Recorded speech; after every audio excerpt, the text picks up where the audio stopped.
Hello বিরান, Awas Yojana উপভোক্তা এবং 100 দিনের কাজের শ্রমিকদের জন্য খুব সুখবর। আবাস যোজনার মনরেগা প্রকল্পে বাড়ি তৈরির টাকা দিতে উদ্যোগী হলো কেন্দ্র রাজ্য সরকার এবং 100 দিনের কাজের টাকাও দিতে উদ্যোগী হলো। দীর্ঘদিন ধরে আবাসের টাকা বন্ধ করে রেখেছে পশ্চিমবঙ্গের রাজ্যে।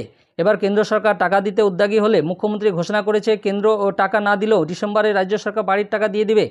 এ ব্যাপারে কি বলেছে আমি সম্পূর্ণ আলোচনা করব, আপনারা শেষ পর্যন্ত দেখবেন। দেখার আগে যারা নতুন আছেন চ্যানেলটাকে সাবস্ক্রাইব করে দিবেন, আর যারা ফেসবুক থেকে দেখবেন অবশ্যই পেজটাকে ফলো করবেন। কি বলেছে দেখুন, 100 দিনের কাজ ও প্রধানমন্ত্রী আবাস যোজনায় পশ্চিমবঙ্গের বকেয়া টাকা নিয়ে কেন্দ্র ও রাজ্য সরকারের মিলে সমাধান সূত্র বার করার চেষ্টা করছে। আজ নরেন্দ্র মোদী সরকারের গ্রামান্বয়ন মন্ত্রী শিবরাজ সিংহ চৌহান বলেন, কেন্দ্র ও রাজ্য সরকার মিলে সমস্যার সমাধান বার করার চেষ্টা করছে।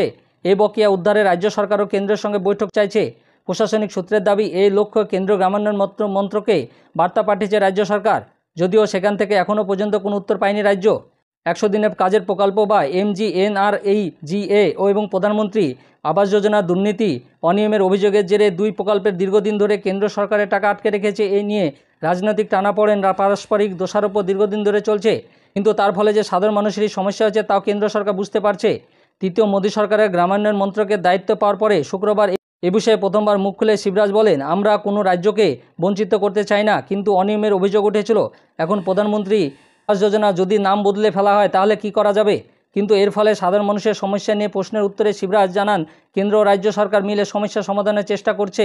প্রধানমন্ত্রী নরেন্দ্র মোদী ও মুখ্যমন্ত্রী মমতা বন্দ্যোপাধ্যায়ের একটি বৈঠকের পরে কেন্দ্র ও রাজ্যের আমলাদের মধ্যে বহুবার আলোচনা তো জট কাটেনি। কৃষি ও গ্রামান্বয়ন মন্ত্রকের দায়িত্বভার গ্রহণের পরে বিভিন্ন রাজ্যের সঙ্গে শিবরাজ বৈঠক করা শুরু করলো। পশ্চিমবঙ্গের সঙ্গে তার এখনও বৈঠক হয়নি, তবে এর মধ্যে ফের একটি কেন্দ্র দল ঘুরে গিয়েছে রাজ্যে। তারা আবাস ও 100 দিনের কাজ সহ 12টি প্রকল্পের গতিবিধি খতিয়ে দেখেছে। মুখ্যমন্ত্রী মমতা বন্দ্যোপাধ্যায় এবং তৃণমূলের সর্বভারতীয় সাধারণ সম্পাদক অভিষেক বন্দ্যোপাধ্যায় ডিসেম্বরের মধ্যে রাজ্যের তরফে 11 লক্ষ উপভোক্তার বাড়ি তৈরি করে দেওয়ার কথা ঘোষণা করেছিলেন। তা করতে গেলে বিপুল আর্থিক বোঝা ঘাড়ে নিতে হবে রাজ্যকে। 11 লক্ষ উপভোক্তা হলে রাজ্যের প্রায় 13,200 কোটি টাকা খরচ হবে। এর মধ্যে 60% বা প্রায় 7,900 কোটি টাকা দিতে হবে ডিসেম্বরের মধ্যে। রাজ্যে বর্তমানে আর্থিক পরিস্থিতি যা বেশ কঠিন। মুখ্যমন্ত্রী ঘোষণা করেছিলেন, যদি কেন্দ্র সরকার বাড়ি তৈরি করার টাকা না দেয় তাহলে রাজ্য সরকার আপনার টাকাটা দিয়ে দিবে। এর মধ্যে কেন্দ্রের সঙ্গে দত্তর ইতিবাচক ফল মিললে কেন্দ্র থেকে সমপরিমাণ বা 60% বরাদ্দ মিলবে।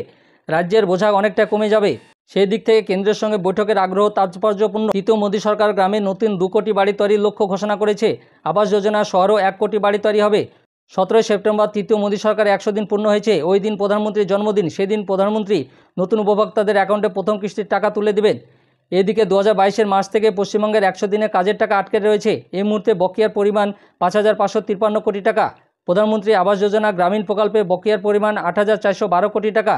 ফলে দুই প্রকল্প মিলে পশ্চিমবঙ্গের প্রায় 14,000 কোটি টাকা কেন্দ্রের কাছে পাওনা রয়েছে। গ্রামায়ণ মন্ত্রক অবশ্য সম্প্রতি সংসদে জানিয়েছে, প্রধানমন্ত্রী আবাস যোজনা গ্রামীণে গত 3 বছরে পশ্চিমবঙ্গকে প্রায় 688 কোটি টাকা দেওয়া হয়েছে। 2021-22 থেকে 2023-24 মধ্যে পশ্চিমবঙ্গে প্রায় 12,73,000 মানুষের জন্য বাড়ি মঞ্জুর হয়েছে। এই অর্থ বছরে কেন্দ্র সরকার প্রধানমন্ত্রী আবাস যোজনা গ্রামীণে কেন্দ্রের ভাগ হিসাবে রাজ্যের জন্য 687.84 কোটি টাকা মঞ্জুর করেছে। রাজ্য সরকারের সেই অর্থ ও আগের দেওয়া অর্থ এবং রাজ্যের ভাগ থেকে প্রায় 6,612 কোটি টাকা খরচ করেছে।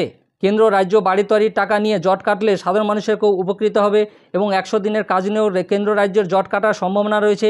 দীর্ঘদিন আবাসের টাকা আটকে থাকার জন্য অনেক গরিব মানুষের অনেক অসুবিধা হচ্ছে। এখন দেখা যাক জট কাটছে কিনা। আমার এই ভিডিওটা ভালো লাগলে লাইক এবং শেয়ার করে দিবেন, আর যারা নতুন আছেন চ্যানেলটাকে সাবস্ক্রাইব করে দিবেন, আর পাশে থাকা বেল আইকনে ক্লিক করে দিবেন যাতে এই সংক্রান্ত আরও ভিডিও আপনি প্রথমেই পেয়ে যান।